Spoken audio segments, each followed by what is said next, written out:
Um, so I'm Derek Sharp. I'm a student at CSU Pueblo, and I'm going to school to be a teacher. You've probably seen me sitting back here for the last couple of weeks.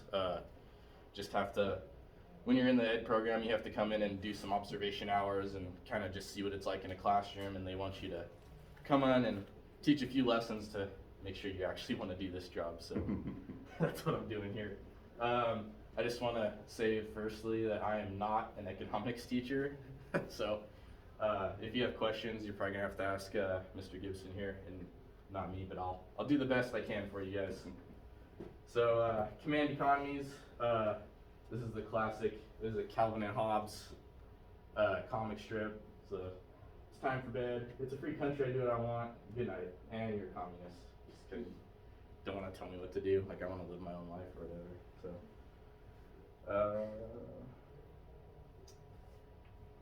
So in command economies, leaders decide what should be produced and how it should be produced. They also decide for whom it should be produced, in part by setting wages, determining who earns the highest wages and who the lowest. These leaders decide who has the money to buy available products. So just think like if someone comes out and like is gonna tell a farmer like you can only grow these crops, you can only hire these people, and you can only grow and produce crops in these months. That would be kind of like how that would work. A system in which the society's leaders, usually members of the central government, make all of the economic decisions is called a centrally planned economy. Think for a moment about how the federal government affects you. If you work, you have to pay taxes. If you're 18 years old and you're male, you have to register with the selective service system. That's like the draft. State and local governments exert somewhat more control over your day-to-day life. State laws set both speed limits and the age at which people can drive. Local laws set standards for cleanliness in food stores and restaurants and for honest business practices. State and local taxes are collected to support such services as police, fire department, and public education. So yeah, like essentially planned economy is a system in which central government officials make all economic decisions. So like I think in the last one, I think you were talking about, was it like paid free services? Is that like so like think about like if like the police like charged you every time you called them, that'd be kind of like an example for that. Government planning. However, what if the government went further? Suppose that bureaucrats in a government office in Washington, D.C. had the power to decide which business could operate in your city. So that's like the same thing, like Denver could be like, so Pueblo, you guys don't get fire department, or you guys don't get police department, or stuff like that. Further, these bureaucrats decided not only what these businesses should produce, but also how much each business should produce each month. Finally, they also decide who could pay, have jobs, and set work hours and skills for workers. Government controls of this type are a feature of command or centrally planned economy. Does anyone know who this man is? So this is Karl Marx.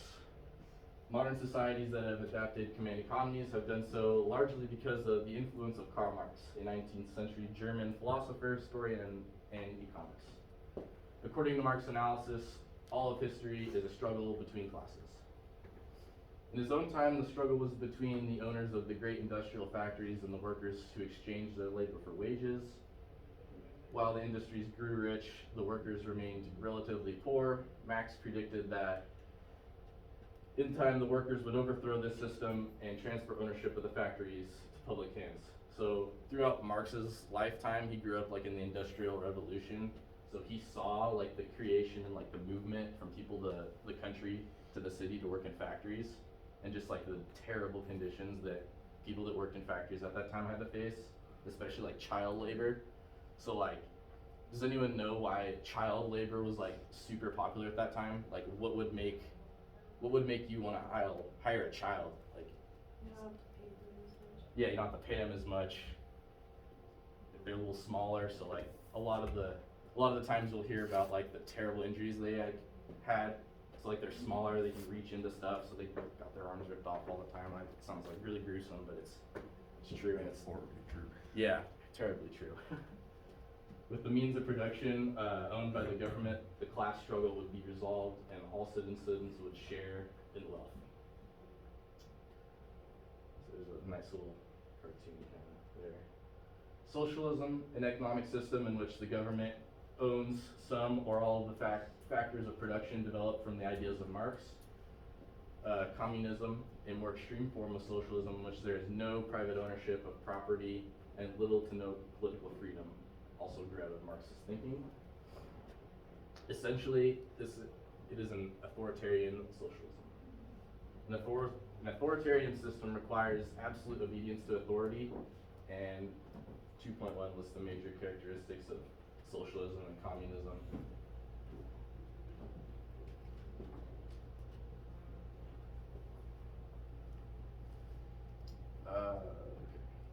Socialism and communism. So democratic socialism is the established through the democratic political process rather than through the violent overthrow of the government. In this form of socialism, the government owns the basic industries, but other industries are privately owned. Central planners make decisions for government-owned industries, and central planners might also control other sectors. Healthcare, for example, to ensure that everyone has access to these important services. You see FDR down there, the democratic socialist, and I created the middle class.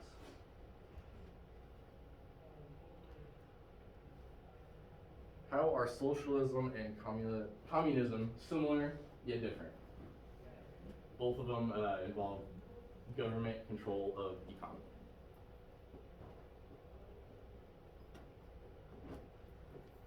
Socialism can exist in a democracy, and communism is authoritarian. So Karl Marx, a little more about Marx. Millions of lives were affected by the work of Karl Marx. Governments were toppled, and new political alliances were forged on the strength of his arguments. What was in the thousands of difficult to read pages he wrote that fueled revolutions? So there's a little like kind of like bio and like some other facts. So he's obviously German when he was born and died. Detailed analysis of capitalism and foundation for social economic theory. This book, Das Kapital, is one of his more famous books. I know a little bit about Marx, history major, so you get to learn about him a little bit if you ever take any history classes in college.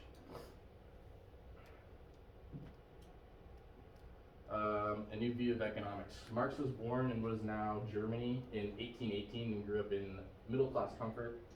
In college, however, he became involved in radical politics. In time, his political activism led to his exile from his homeland. He moved from country to country, eventually settling in London. During his travels, he met Friedrich Engels, the son of a factory owner, and through Engels, Marx became aware of the struggles of the working class and undertook a deep study of economics. So if you think like he met this guy and just saw all the struggles that all the people in the factory had, and he's like, man, something's got to change here. This is not good. He concluded that the Industrial Revolution had created a system of wage slavery.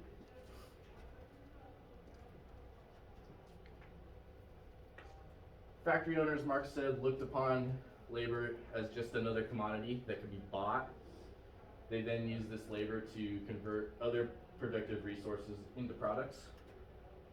The factory owners made a profit by selling products at a higher price than the cost of labor and other resources. So that's like basic economic principle there is like, if you can produce something for $10 and sell it for $100, it's obviously it's a pretty big profit there. By keeping wages low, they could make even greater profits. So just terrible pay for those workers that had to work 14-hour, 12-hour days just in those terrible conditions. The whole industrial system, Marx reasoned, was based off this exploitation of workers. To Marx, The rising tension between worker and owner was an inevitable outcome in economic history. Does anyone have any idea what that inevitable outcome could be? So if I'm coming here and I'm treating you guys like just terrible, you guys are obviously not gonna be happy about it. Any idea what the workers would do? I think those workers are just getting treated terribly. They're not gonna be very happy, right? So they're gonna probably revolt against the business owner and try and get some changes themselves. Over time, more and more wealth would be concentrated in fewer and fewer hands, and dissatisfied workers would revolt and create a new society without economic class.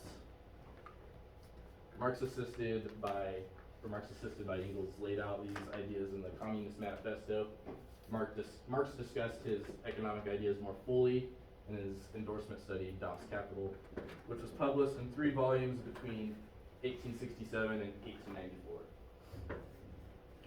Because of the way that communist economies worked and practiced, and the eventual collapse of the communism in the early 1990s, Marxist theories have fallen into disfavor. Even so, few people have had more impact on 20th century economic and political thinking than Karl Marx. So he was super, super popular, and a lot of people used his ideas, which we'll talk about here in a minute. Lots of countries still today even are kind of base their political thinking on him. What did Karl Marx think was the logical outcome of the struggle between owners and workers? Just talked about it in the last slide. So workers getting treated terrible, what's going to happen? Probably going to revolt, right? Workers would revolt and create a classless society.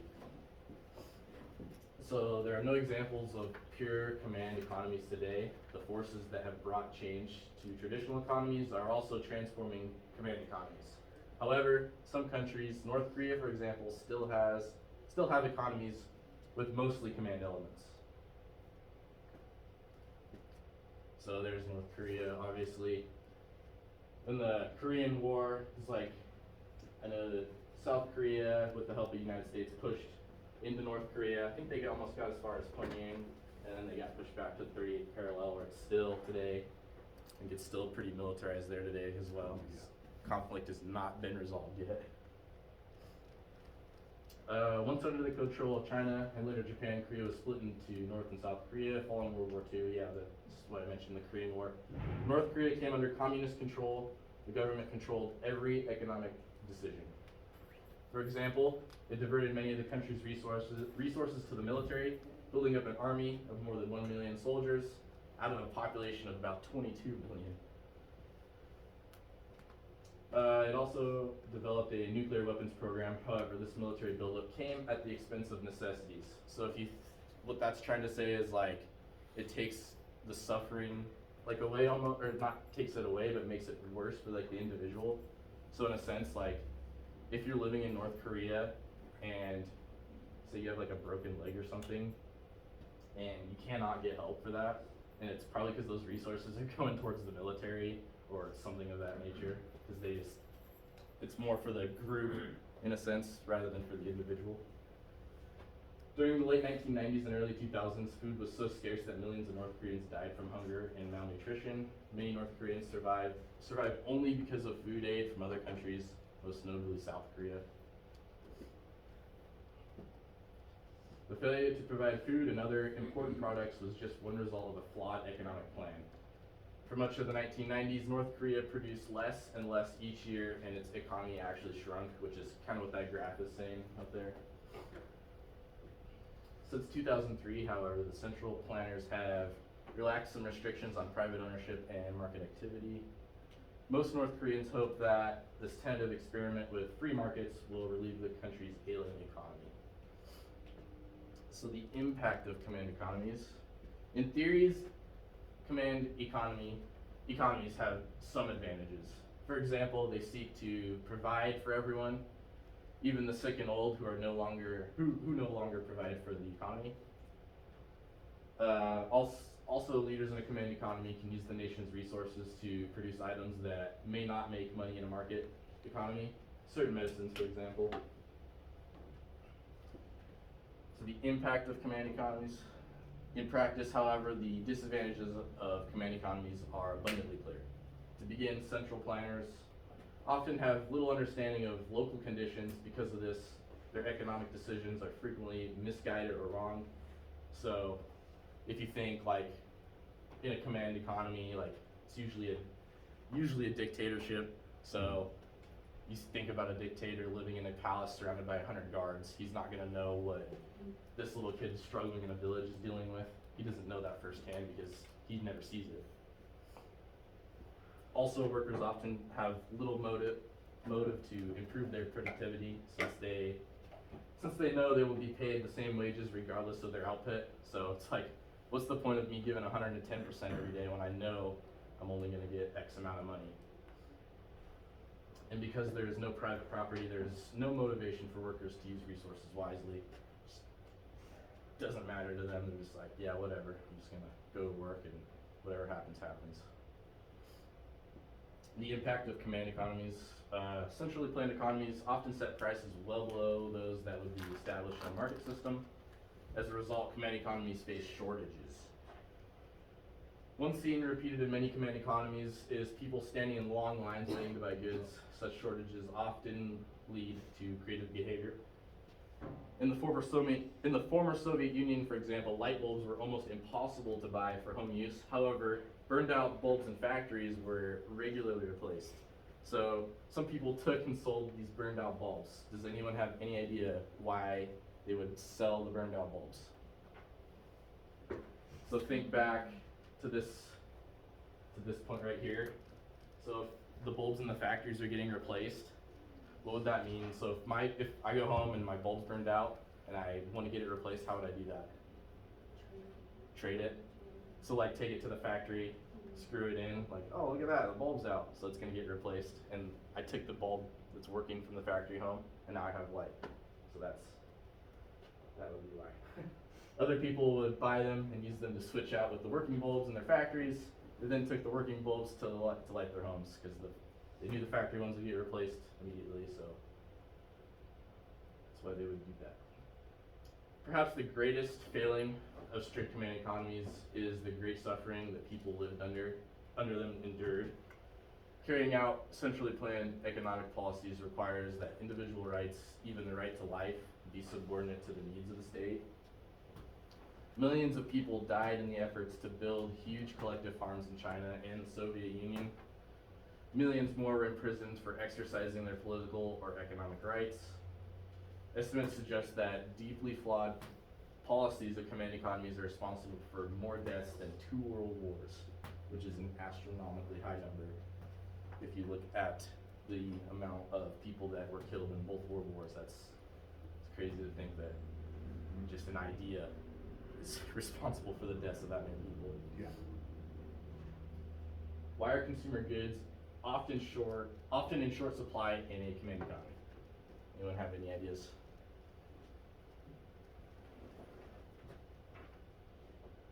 So command economies are interested in what's good for the nation, not the individual wants. Again, going back to that sort of centralized good of the state, less of for the individual kind of thinking. North Korea market reforms. I can't remember exactly what. So those are all the SEZs in China. Okay. Places where communism is suspended so that economics, or that Right. capitalism can thrive, yeah.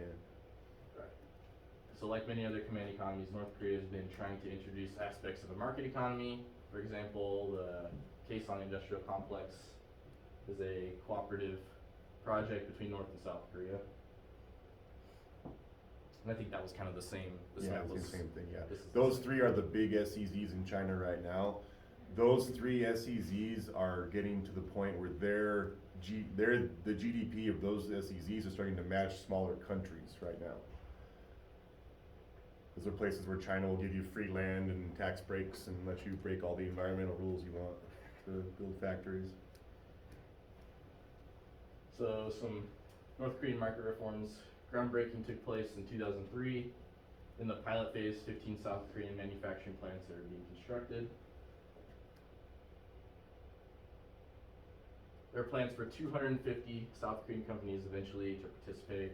However, the complex is literally fenced off from the rest of North Korea to keep capitalism from contaminating the rest of the nation. And that's it. I think you guys have the lecture note Yeah, quiz. That's due by the end of the day today, so make sure you get that submitted. Get late points on anything you haven't turned in from earlier in the week.